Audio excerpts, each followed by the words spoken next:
Earlier, we touched on some deep and fascinating topics: government secrecy, hidden budgets, UFOs, and the mysteries of space.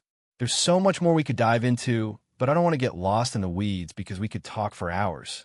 If you want to dig deeper into those ideas, there are interviews and even a documentary where you can get the full picture, especially with experts like Alex Jones discussing it at length. However, the reason I invited you to join the conversation isn't just because of your knowledge of UFOs. What really stands out is how you tie everything back to something even more profound: consciousness. Everything you just mentioned aligns so well with some of the core ideas I've discussed in my own work. For example, the way you describe how spacecraft might travel, how it's almost like the third dimension is just a tiny slice of the universe, is something I've always believed too.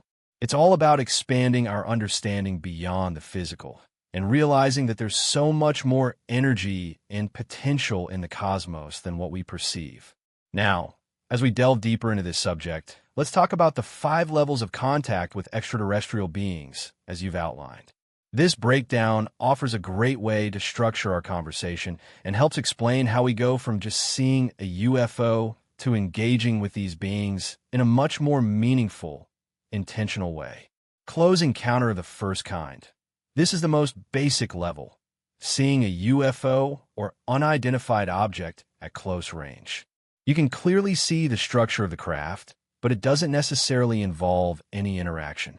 Close encounter of the second kind. This goes a step further, where there's tangible evidence left behind by the UFO. This could be a physical trace, such as landing marks, or something like a radar detection. This kind of encounter suggests something real has occurred beyond just a visual experience. Close encounter of the third kind. This is where it gets even more interesting. Here, you actually encounter an extraterrestrial being, a biological entity. This is what we all imagine when we think of UFO encounters: meeting an alien face-to-face. Close encounter of the fourth kind.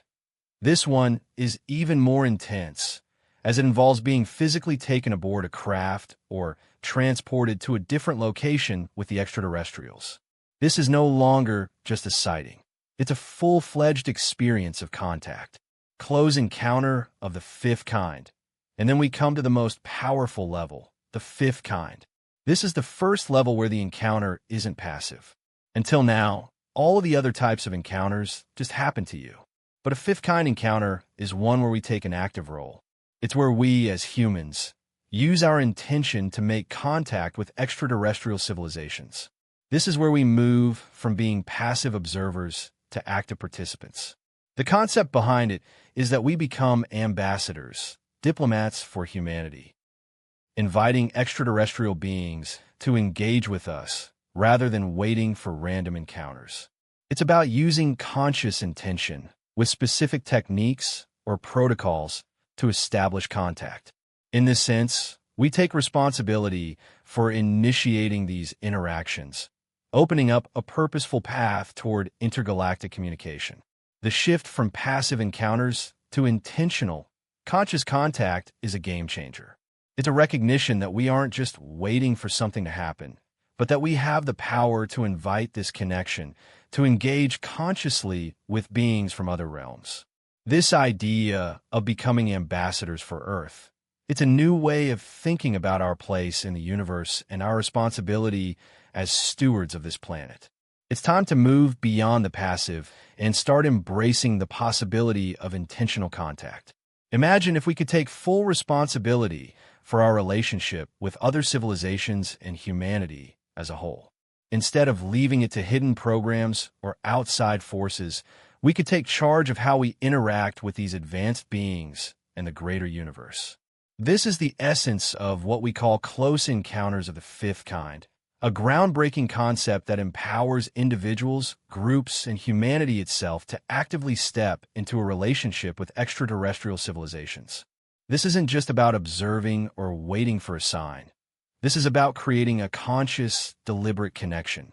I can tell you from personal experience that this type of relationship is possible. When I was 18, something profound happened. I had an encounter where I was taken aboard a craft, and in that moment, I collaborated with the extraterrestrials to develop the techniques that would later become known as close encounters of the fifth kind. So, how did it happen?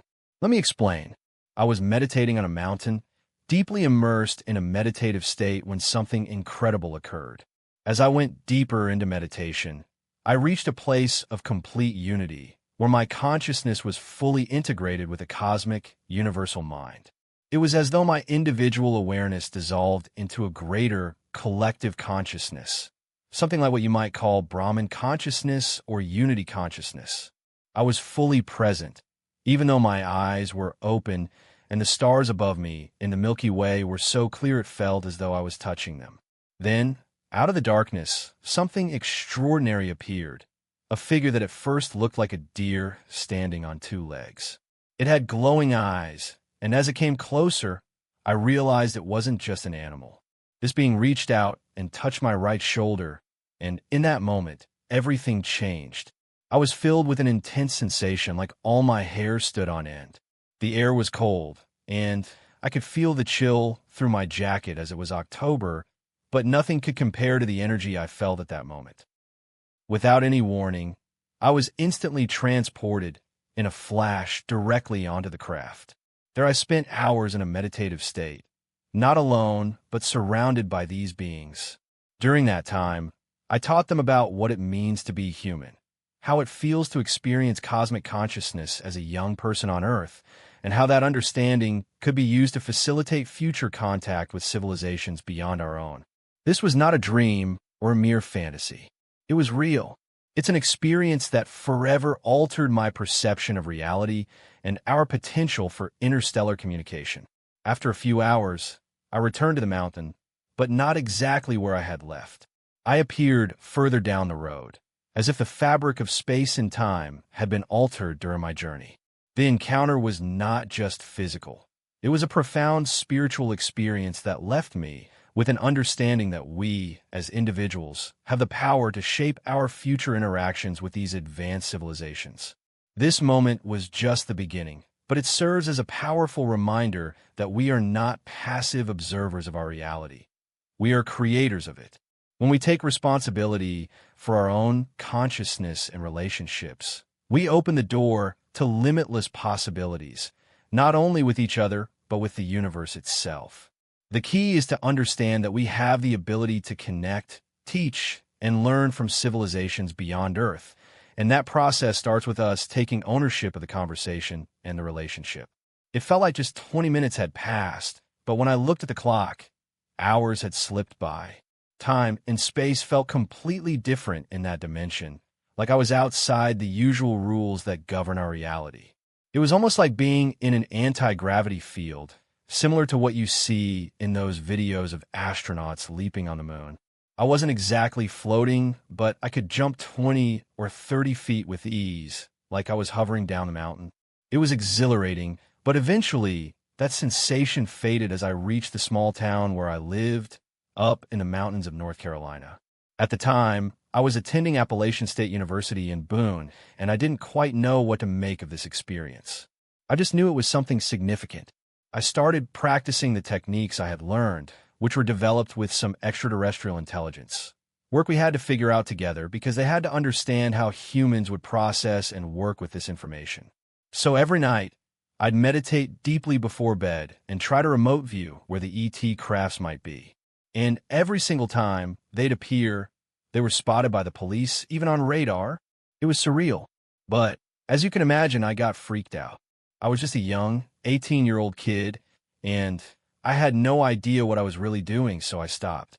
The next year, I decided to become a meditation teacher, finishing college by the age of 19. I traveled the world doing this, but it wasn't until the 1990s that I really began to dive into this as a formal practice. That was when I had 3 consecutive nights of encounters in my house with these extraterrestrial beings. They showed up during the full moons of January, February, and March of 1990. It felt like a pivotal moment. Here I was a doctor with 4 kids, living a pretty regular life, and now I was being told it was time to start something much bigger than I could have imagined. People might ask if I was on psychoactive drugs at the time. The truth is, I've never used drugs. No psychedelics, No mind-altering substances, just a little scotch now and then. I always tell people that whether you're doing something like ayahuasca or not, everything that can be achieved through those experiences, you can also achieve naturally without harming your brain. It's all about consciousness. And this was all happening outside of any drug-induced state, purely based on mind and energy. What I learned from these experiences has shaped my life profoundly, and I now understand that we all have the power to tap into higher realms of consciousness. It doesn't require anything but a deep focus and willingness to connect with the universe in a profound way.